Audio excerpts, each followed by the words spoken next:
Hey everybody, happy St. Patrick's Day and happy day after Budget Day. We're Allison Klein and Andrew Ujafusa, and we are the co-authors of the Politics K-12 blog. So we have been working around the clock and not sleeping all that much. Not much at all. While chasing down budget numbers. As most of you probably know, President Donald Trump's first skinny budget came out yesterday, and by skinny budget I mean it's not like a long, detailed document that has all of the numbers for every program coming forward. And I actually brought a visual to show you. We have props. We have props. This is the skinny budget that came out yesterday. This is the actual budget for the Department of Education that President Obama released last year. So eventually, this will grow to be about as big as this.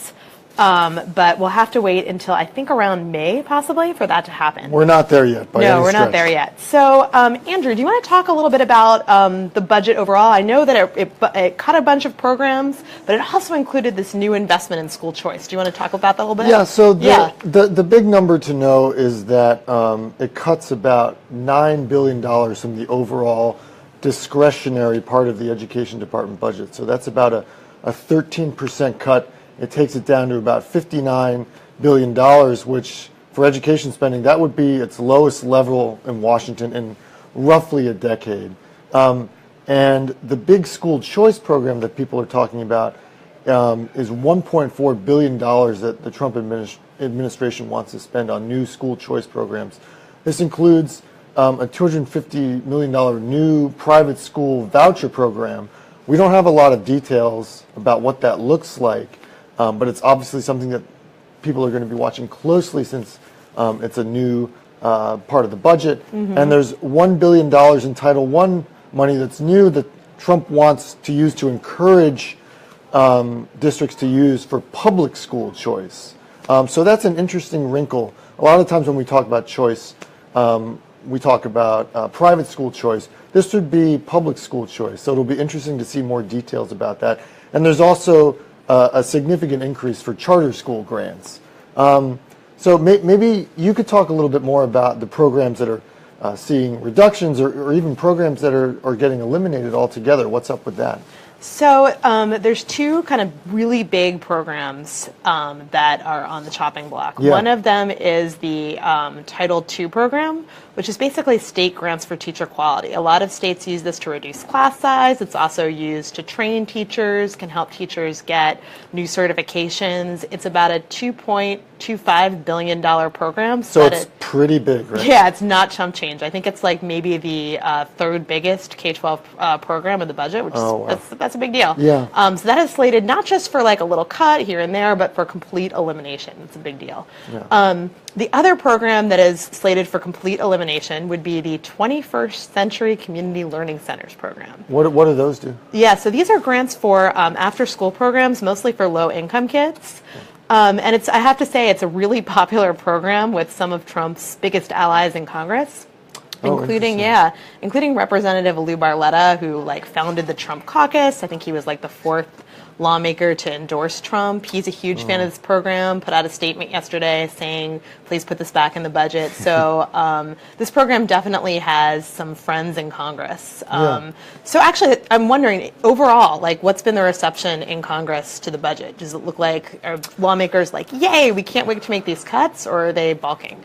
So I think it's generally understood that, president's budget proposals are, in a way, aspirational documents. Mm-hmm. That are what the president would like to see, and even in sort of calmer budget times and circumstances, lawmakers wouldn't necessarily hew to them very closely.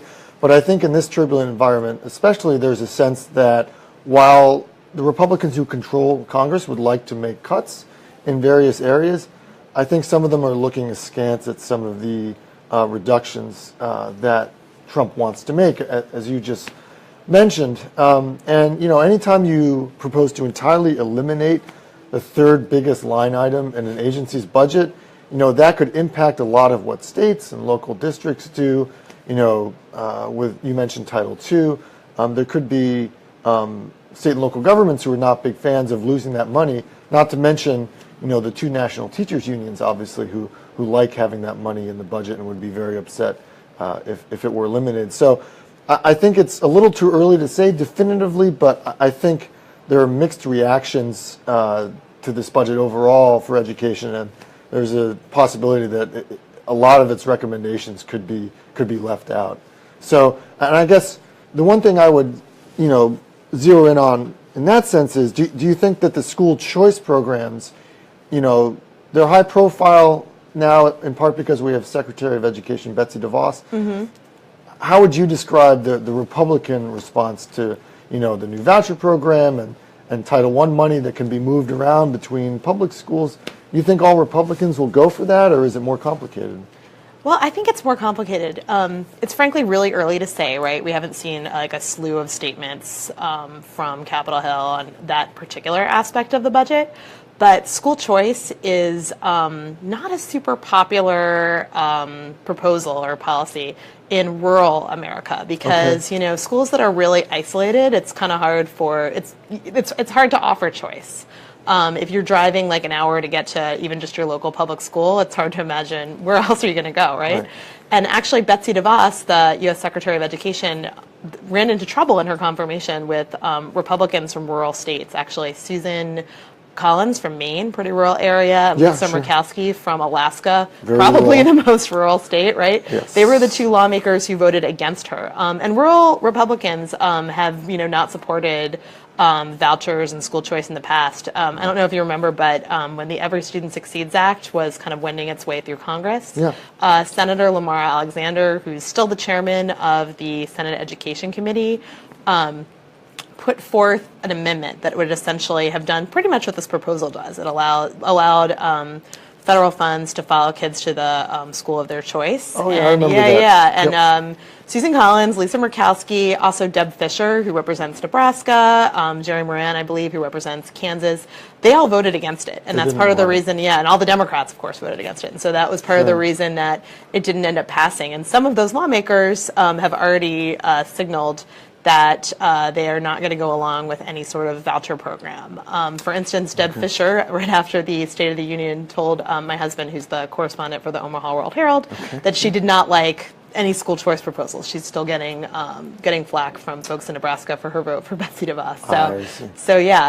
So in general, though, how are education groups and even Republicans reacting to this budget? Are they ready to mobilize and hit the streets, or what are you hearing from them? So speaking of reactions, I just first want to remind folks that we're talking about the Trump education budget.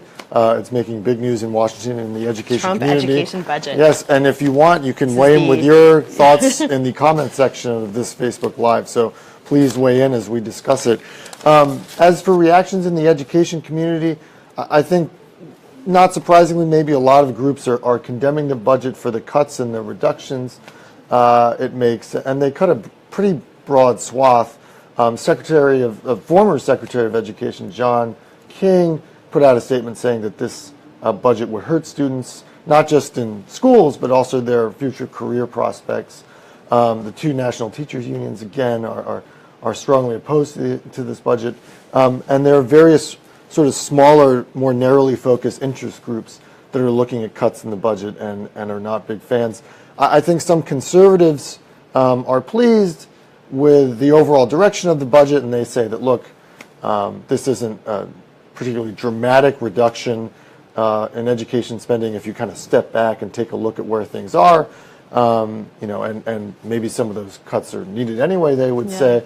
I think there is some concern among conservative school choice advocates in particular that while they're fans of school choice and private school vouchers, they don't necessarily want the federal government having too much of a role in directing how those programs work, because that goes against their instincts to leave those key decisions up to states and districts. They don't want Washington meddling with the levers and buttons and knobs too much, because they're concerned that it would just turn into another heavily regulated part of education and schooling. So, but a lot of groups are very concerned about what they see in the budget, I would say.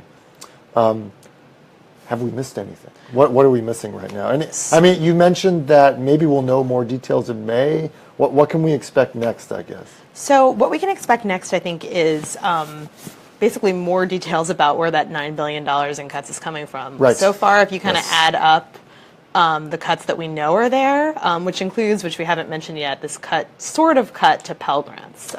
Pell Grants are the main program to help low-income kids afford college. They're grants as opposed to student loans.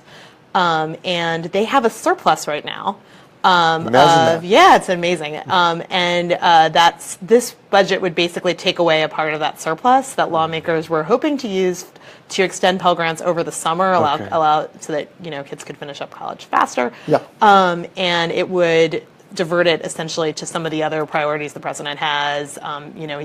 We've talked a lot about how he's cutting education spending. We haven't mentioned yet that he's really boosting military spending and Homeland Security and all those programs. So that's where that $4 billion I would imagine is going. It'll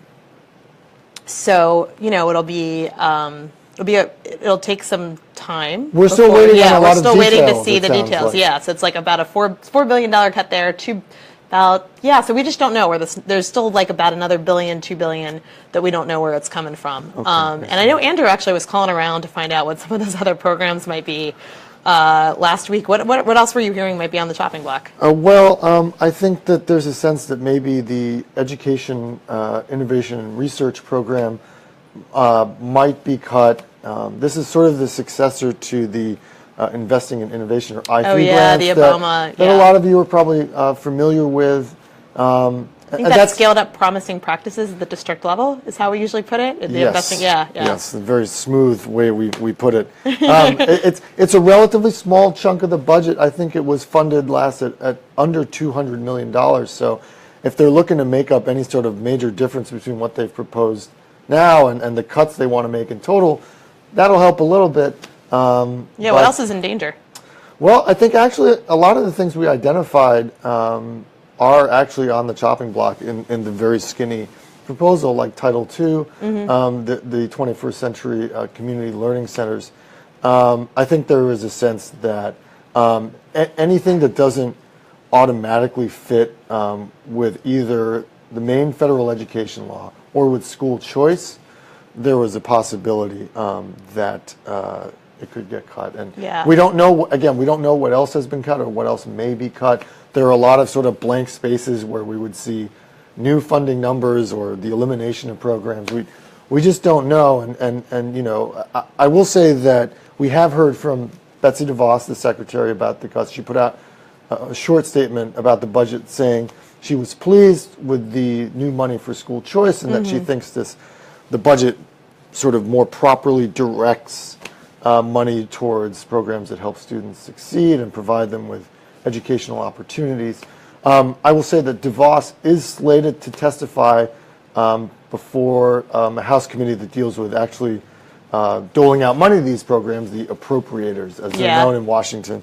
She's scheduled to testify before them next Wednesday, March 22nd, at 10 o'clock. So we might learn a lot more about what's in the budget or what she'd like to see or what's coming.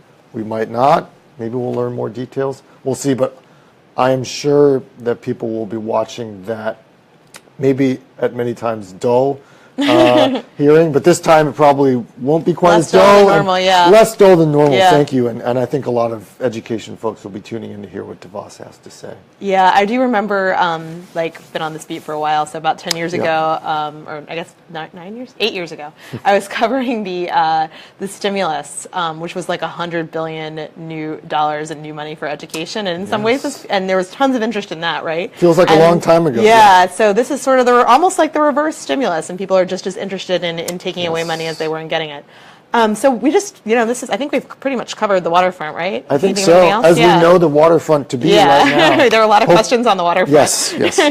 Well, hey, thank you guys so much for joining us. And top of the morning? Yeah, okay. Bye, guys. Bye.